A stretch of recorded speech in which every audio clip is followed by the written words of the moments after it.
त्यांच्या सभांना फक्त गर्दी होते, मतदान मिळत नाही. ते राजकारण पार्ट टाइम करतात. राजकारण हा काही त्यांचा पिंड नाहीये. फक्त भाषणापुरतेच राज ठाकरे मर्यादित राहिलेत. राज ठाकरेंवरती होणाऱ्या या सर्वसामान्य टीका विशेषतः 2014 नंतर राज ठाकरेंच्या पक्षाला गळती लागली.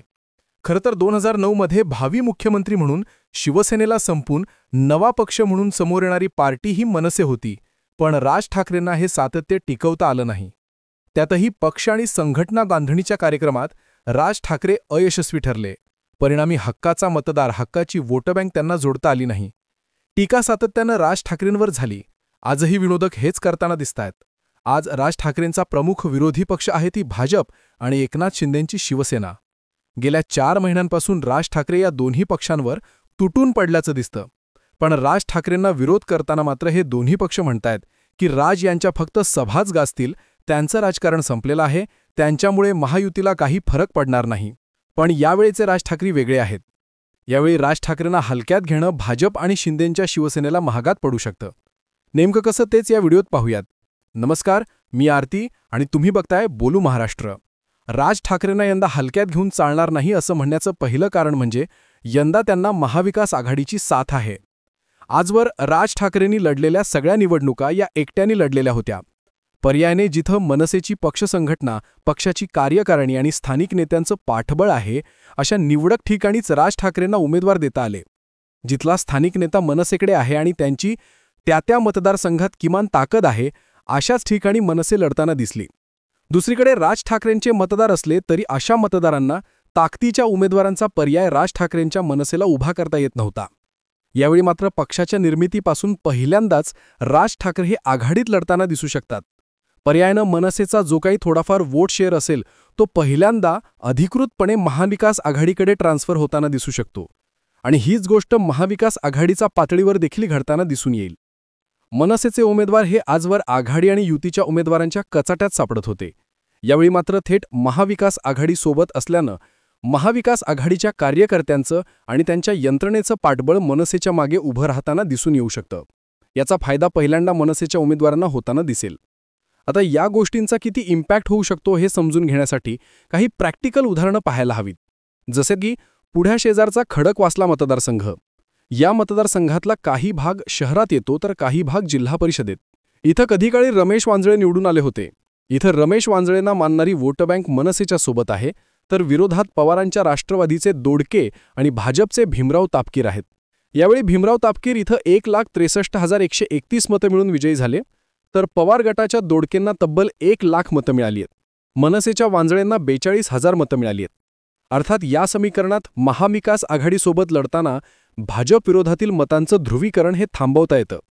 याशिवाय जिल्हा परिषद गटातल्या आणि मनपाच्या काही वार्डांवर मनसे आणि महाविकास आघाडीची ताकद वाढताना दिसू शकते.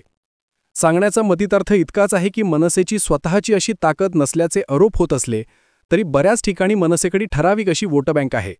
या वोटबँकेला महाविकास आघाडीचं आणि महाविकास आघाडीला मनसेचं बळ पहिल्यांदाच मिळणार आहे. त्यातही राज ठाकरेंची जी काही वोटबँक आहे ती कोणत्याही विचारसरणीवर आधारित नसून ती फक्त राज ठाकरे या एका फॅक्टरवर वर्कआउट होते. पर्यायानं ही वोट बँक राज ठाकरे म्हणतील तिकडे ट्रान्सफर होणं तुलनेत सोपं ठरू शकतं. राज ठाकरेला यंदा हलक्यात घेऊन चालणार नाही असं म्हणण्याचं दुसरं कारण म्हणजे ठाकरे ब्रँडची पॉवर. भाजपकडून सातत्यानं ठाकरे संपले तशी टीका होते, पण मुंबईच्या राजकारणात ठाकरे फॅक्टर महत्त्वाचा ठरू शकतो. राज्यभरात मागच्या विधानसभेत शिवसेना ठाकरे गटाचा दारुण पराभव झालेला आहे. फक्त 20 जागा शिवसेनेच्या ठाकरे गटाला जिंकता आल्या आहेत. तरीसुद्धा या 20 जागांपैकी 10 जागा या मुंबई आणि मुंबई परिसरातल्या आहेत. हे सुद्धा विसरून चालणार नाही. मुंबईत आजही ठाकरे फॅक्टर जिवंत आहे हे सर्व्हेमधून सांगण्यात येतं. भाजप आता याच फॅक्टरला विरोध करण्यासाठी ही निवडणूक हिंदुत्वाच्या मुद्द्यावर घेऊन जाण्याचा प्रयत्न करतंय. पण ठाकरेंच्या एकत्रित मोर्चामुळे ही निवडणूक भाजपसाठी मराठी माणूस विरुद्ध राष्ट्रीय पक्ष, महाराष्ट्र धर्म विरुद्ध उपरे पक्ष, गुजरात विरुद्ध महाराष्ट्र या मुद्द्यांकडे सरकताना दिसू शकते. थोडक्यात ठाकरे बंधूंचं एकत्र येणं हे मराठी माणसासाठी भावनिक फॅक्टरवर वर्क होताना दिसू शकतं. पण त्याहूनही महत्त्वाचा मुद्दा म्हणजे या ठाकरे ब्रँडला नॅरेटिव्ह देण्याचं काम राज ठाकरे करताना दिसून येत आहेत.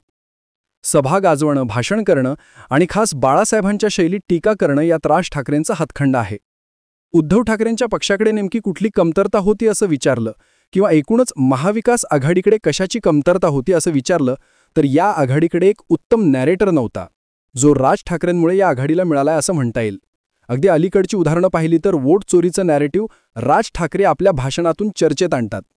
राज ठाकरेंची भाषणंही ऐकली जातात, समजून घेतली जातात, हे नाकारून चालत नाही. पर्यायानं महाविकास आघाडीचा वोट चोरीचा मुद्दा कधी नव्हे तो तळागाळापर्यंत पोहोचताना दिसतोय. भाजप राज ठाकरेंच्या आरोपांना आपण सिरियसली घेत नसल्याचा दावा करत असली तरी राज ठाकरेंनी 96 लाख बोगस मतदारांचा दावा केल्यानंतर भाजपची संपूर्ण टीम या आरोपांचं खंडन करण्यासाठी 4 दिवस राबत होती. ही वस्तुस्थिती आहे. थोडक्यात निवडणुकीच्या मैदानात मुद्दे ड्राईव्ह करायचे असतात, विरोधकांना आपल्या मैदानावर आणायचं असतं. राज ठाकरे ते आपल्या भाषणातून साध्य करतात. पर्यायानं राज ठाकरेंची भाषणं जर इलेक्शनमध्ये गाजायला लागली तर भाजपची संपूर्ण यंत्रणा फक्त राज यांच्या आरोपांना विरोध करतच ही निवडणूक घालवू शकते. थोडक्यात ठाकरे ब्रँड फक्त भावनिक नाहीये, तर राज ठाकरे हे नॅरेटिव्हच्या पातळीवर सर्वात परफेक्ट ठरताना दिसू शकतात. आणि त्याची मोठी किंमत भाजपसोबतच एकनाथ शिंदेंनाही चुकवावी लागू शकते. राज ठाकरेंना यंदा हलक्यात घेऊन चालणार नाही असं म्हणण्याचं तिसरं कारण म्हणजे राज ठाकरे आता आर या पार या भूमिकेत आहेत. राज ठाकरेंनी आपल्या मुलाखतीत उद्धव ठाकरेंना साथ दिली आणि उद्धव ठाकरेंनी सुद्धा तात्काळ प्रतिसाद दिला. त्यानंतर ठाकरे बंधू एकत्र येणार अशा चर्चा जोडू लागल्या.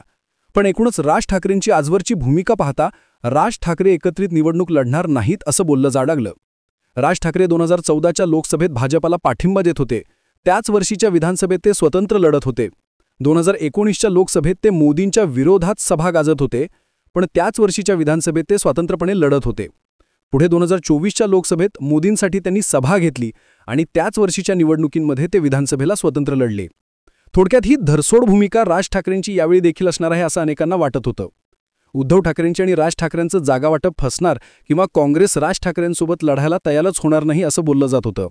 पण जसं स्थानिक स्वराज्य संस्थांच्या निवडणुका जवळ येतात तसं उद्धव आणि राज यांचं चांगलंच जमतंय अशा चर्चा होताना दिसतायत. त्याचं महत्त्वाचं कारण म्हणजे राज ठाकरे सुद्धा या निवडणुकींमध्ये आता करोया मरोया भूमिकेत असल्याचं दिसतंय. उद्धव ठाकरेंच्या हातून मुंबई महानगरपालिका गेली तर भाजप आणि शिंदेंची जोडी किती अडचणीची ठरू शकते याची जाणीव राज ठाकरेंना आहे. दुसरीकडे भाजपसोबत जाऊन सुद्धा हाती काहीच सापडत नसल्याची जाणीव सुद्धा राजांना झालेली असावी. अर्थात याच राजकारणातून राज ठाकरे सध्या करोया मरोया भूमिकेतूनच लढताना दिसू शकतात. आणि मी नाही तर कोणीच नाही ही भूमिका अनेकांना अडचणीची ठरू शकते. आता राज ठाकरेंच्या आर पारच्या भूमिकेमुळे तर बऱ्याच ठिकाणी नमती भूमिका घेऊन आघाडी टिकवताना दिसू शकतील, तशा प्रकारे तिकीट वाटप करताना दिसू शकतील. आणि हीच गोष्ट भाजपसाठी अडचणीची ठरू शकते असं म्हणता येईल. त्यामुळेच राज ठाकरेंना दर इलेक्शनमध्ये हलक्यात घेतलं जायचं तसं यावेळी मुंबई महानगरपालिकेसाठी करून चालणार नाही असं म्हणता येतं. तुम्हाला काय वाटतं, राज ठाकरेंचा फॅक्टर मुंबई इलेक्शनमध्ये गेम चेंजर ठरेल का? तुमचं मत आणि प्रतिक्रिया आम्हाला कमेंट बॉक्समध्ये लिहून नक्की कळवा आणि आपला महाराष्ट्र न्यूज या चॅनलला सबस्क्राईब करा.